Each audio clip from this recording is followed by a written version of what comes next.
اگلا سوال ہے سوال نمبر 11۔ پچھلے ویڈیو میں ہم سوال نمبر 10 تک اس کے جوابات دیکھ چکے ہیں۔ پچھلے ویڈیو میں اس ویڈیو میں ہم سوال نمبر 11 سے اس کے صحیح جوابات دیکھیں گے۔ سوال نمبر 11 ہے، انگریزوں سے 1857 میں بغاوت اس مقام سے شروع ہوئی۔ پہلا آپشن ہے میرٹھ، دوسرا بنگال، تیسرا پنجاب اور چوتھا دہلی، اور اس کا صحیح جواب ہے میرٹھ۔ یہ 1857 میں جو بغاوت شروع ہوئی، یہ پہلی جنگ آزادی بھی کہلاتی ہے۔ یہ میرٹھ سے شروع ہوئی، پھر یہ دہلی، آگرہ، کانپور تک پھیلتی چلی گئی۔ یہ 10 میں 1857 سے شروع ہوئی اور 1859 یعنی 1859 تک یہ تحریک چلتی رہی۔ اس کے بعد اگلا سوال ہے سوال نمبر 12۔ سورج اور زمین کے درمیان ہونے والا زیادہ سے زیادہ فاصلہ کتنا ہے؟ اس میں آپشن پہلا ہے 152 ملین کلومیٹر، دوسرا آپشن ہے 150 ملین کلومیٹر، تیسرا ہے 157 ملین کلومیٹر اور چوتھا ہے 154 ملین کلومیٹر، اور اس کا صحیح جواب ہے 152 ملین کلومیٹر۔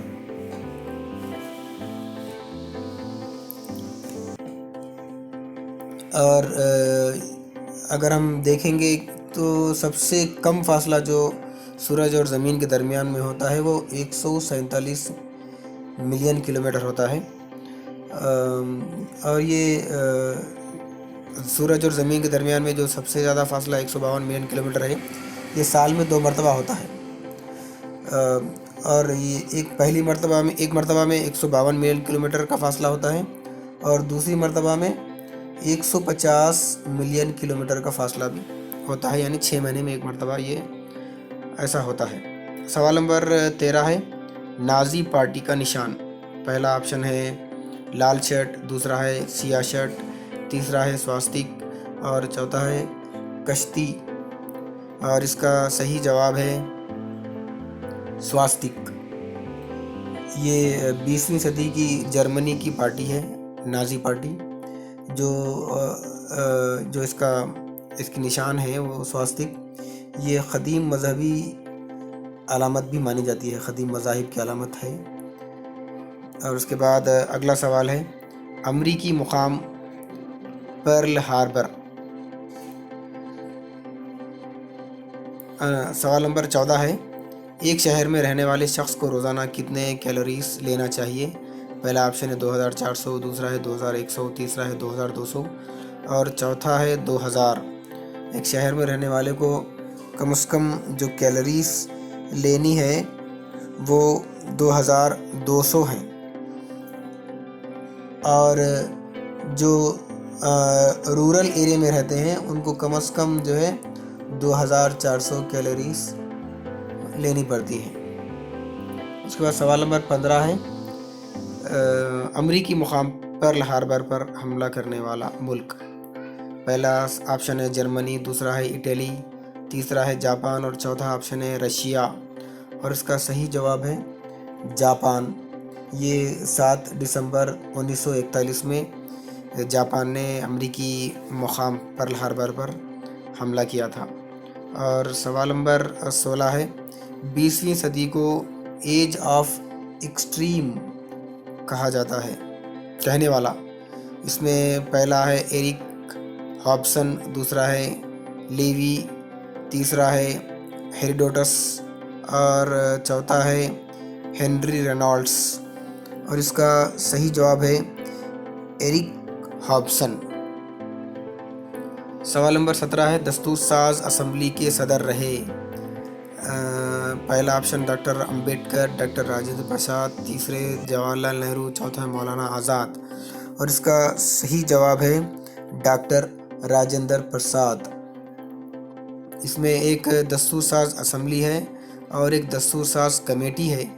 اب سوال نمبر 18 ہے، لوک سبھا میں اراکین کی تعداد ہندوستان کی لوک سبھا میں اراکین کی تعداد کتنی ہے؟ 545 پہلا آپشن ہے، دوسرا آپشن 550 ہے، تیسرا ہے 500 اور چوتھا ہے 510، اور اس کا صحیح جواب ہے 545۔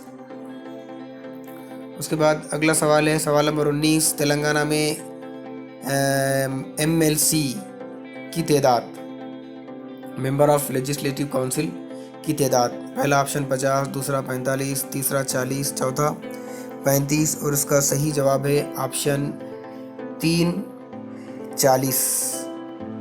تلنگانہ میں MLC کی تعداد 40 ہے۔ اگلا سوال ہے سوال نمبر 20، 2011 تک دستور میں ترمیم کتنی مرتبہ کی گئی؟ پہلا آپشن ہے 98 مرتبہ، دوسرا ہے 100 مرتبہ، تیسرا ہے 150 مرتبہ، اور چوتھا ہے 97 مرتبہ۔ 2011 تک دستور میں جو ترمیم کی گئی وہ 97 مرتبہ، یعنی چوتھا آپشن صحیح جواب ہے، 97 مرتبہ کی گئی۔ اور پہلی ترمیم جو ہے نا 1950 میں ہوئی تھی۔ یہ 97 جو ترمیم ہے یہ پروٹیکشن فار کوآپریٹو سوسائٹیز کے تعلق سے یہ ترمیم ہوئی ہے، اور اس کے تعلق سے اور مزید دیکھیں گے تو 2021 اکتوبر تک 105 مرتبہ ترمیم کی گئی ہے دستور میں۔ اس کے بعد اگلا سوال ہے گوبھی کالی فلاور کا شمار اس ترکاری میں ہوتا ہے؟ پہلا پتے والی، دوسرا گڈھے والی، تیسرا پھول اور چوتھا پھل، اور اس کا صحیح جواب ہے پھول، آپشن 3 صحیح جواب ہے اس کا۔ سلاد لفظ کس زبان سے اخذ کیا گیا؟ سلاد یعنی جو ہم اپنی غذا لیتے وقت سلاد بھی ہم استعمال کرتے ہیں، تو یہ وہ ہے سلاد، تو اس کو کون سی زبان سے اخذ کیا گیا ہے؟ پہلا آپشن ہے لاطینی، دوسرا ہے اردو، تیسرا ہے فارسی، اور چوتھا ہے یونانی، اور اس کا صحیح جواب ہے آپشن 1 لاطینی صحیح جواب ہے۔ اور اگلا سوال ہے غذائی اجناس خراب ہونے اور چوہوں سے بچانے کے لیے اس کا استعمال کیا جاتا ہے؟ پہلا آپشن ہے زنک فاسفائڈ، دوسرا ہے پروپلین، تیسرا ہے سوڈیم بینزائٹ، اور چوتھا ہے کاپر سلفائڈ، اور اس کا صحیح جواب ہے زنک فاسفائڈ۔ اور سوال نمبر 24، ہوا میں بخارات کا فیصد، آپشن 1 1.45%، اور دوسرا ہے 0.03%، تیسرا ہے 0.4%، اور چوتھا ہے 1%، اور ہوا میں آبی بخارات کا فیصد 0.4% ہے، یہ آپشن 3 صحیح جواب ہے۔ اور نیکسٹ اگلا سوال ہے 25واں سوال، استاد کو چاہیے کہ وہ ہمیشہ طالب علم کی ہمت افزائی کرے، یہ کہنے والا؟ پہلا ہے البرٹ بنڈورا، اور دوسرا ہے وائی گولڈس، تیسرا ہے ایون پاولو، اور چوتھا ہے جین پیاجے، اور اس کا صحیح جواب ہے وائی گولڈس۔ یہ کہتا ہے کہ معلم کو چاہیے کہ طالب علم کی ہمیشہ ہمت افزائی کرتا رہے۔ اس کے بعد اگلا سوال ہے NCERT کا قیام عمل میں آیا؟ اس میں SCERT ہے اس میں، لیکن اصل میں اس کا صحیح سوال NCERT کا قیام ہے۔ NCERT کا قیام کا عمل میں آیا، پہلا سوال 1971، پہلا آپشن 1971، دوسرا آپشن 1972، تیسرا آپشن 1961، اور چوتھا ہے 1962، اور اس کا صحیح جواب ہے 1961۔ نتائج سے بھی زیادہ عمل کو اہمیت دینے والا تدریسی طریقہ، سوال نمبر 27، وہ کون سا طریقہ ہے جو نتائج سے بھی زیادہ عمل کو اہمیت دیتا ہے؟ پہلا آپشن ہے لیکچر کا طریقہ، دوسرا ہے تجرباتی طریقہ، تیسرا ہے انکشافی طریقہ، اور چوتھا ہے تاثراتی طریقہ، اور اس کا صحیح جواب ہے انکشافی طریقہ۔ اور سوال نمبر 28 ہے سیکھنے کے جذبے کو پروان چڑھانے کے لیے مفید ہے؟ پہلا انعام، دوسرا سزا، تیسرا تفویض، اور چوتھا مشق، یعنی بچوں کو پڑھنے اور سیکھنے میں جذبے کو ابھارتا ہے، کون سا طریقہ ہے؟ اس کا صحیح جواب ہے پہلا آپشن انعام، یعنی بچوں کو ہم انعام دیں گے تو بچوں کی دلچسپی بھی اس طرف مبذول کی جا سکتی ہے، پڑھائی کی طرف۔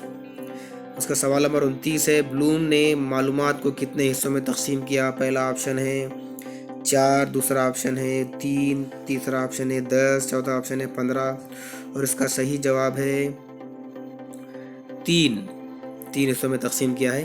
آپشن 2 صحیح ہے۔ اور ایک سوال نمبر 30 EVS کا آخری سوال ہے یہ، ایک قوس کے سوال کی مدد سے دوسرے قوس کے جواب کو معلوم کیا جاتا ہے۔ اینالوگی ٹائپ، دوسرا ہے میچنگ ٹائپ، تیسرا ہے چوائس کوشچن اور چوتھا ہے ریٹنگ اسکیل، اور اس کا صحیح جواب ہے analogy type. Share and subscribe to the channel. Thank you.